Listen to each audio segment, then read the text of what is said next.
Hello student, आज पढ़ेंगे format के बारे में। नोटिस का फॉर्मेट कैसे लिखते हैं। तो नोटिस का फॉर्मेट सिंपल है। सबसे पहले आप लिखोगे यहाँ पे नेम ऑफ इंस्टीट्यूशन। इंस्टीट्यूशन या फिर स्कूल कॉलेज जो भी आपका यानी कि इशूइंग अथॉरिटी है, सबसे पहले उसका नाम लिखोगे। उसके बाद नोटिस वर्ड को लिखोगे और इसके बाद लिखोगे टॉपिक। टॉपिक या टाइटल जिसके बारे में आपको नोटिस लिखना है। तो ये 3 कॉलम ऊपर के होंगे जिसमें नेम ऑफ इंस्टीट्यूशन या स्कूल सबसे ऊपर, नोटिस उसके बाद और टॉपिक या टाइटल। इन तीनों कॉलमों के बारे में एक बात ध्यान रखना है, या तो पहले का अक्षर कैपिटल और बाकी सारे छोटे लिख सकते हो, या फिर सारे अक्षर कैपिटल में लिख सकते हो। तो ये पहले ऊपर के 3 कॉलम है जो आपको याद रखने हैं।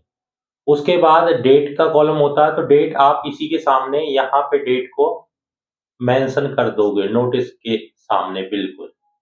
तो ऊपर के 3 कॉलम याद रखने हैं। उसके बाद ये जो डेट होगी, डेट ऑफ इशूइंग होगी। उसके बाद आपको क्या है, बॉडी लिखनी है। बॉडी में आप एक बात ध्यान रखना, बॉडी में अगर हम इन क्वेश्चनों का आंसर दे दें, जैसे कि व्हाट क्या होने वाला है, व्हेन कब होने वाला है, वेयर कहाँ होगा,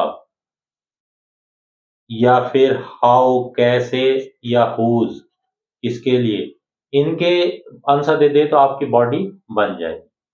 उसके बाद नीचे 3 कॉलम होते हैं स्टूडेंट। तो नीचे 3 कॉलम बॉडी के बाद नीचे कॉलम जो यहाँ कॉर्नर में लिखेंगे वो क्या है, सबसे पहले साइन, जो यानी कि नोटिस को इशू कर रहा होगा उसके साइन होंगे। फिर नेम होगा, उसका नाम डालेंगे, ब्रैकेट में डाल सकते हो।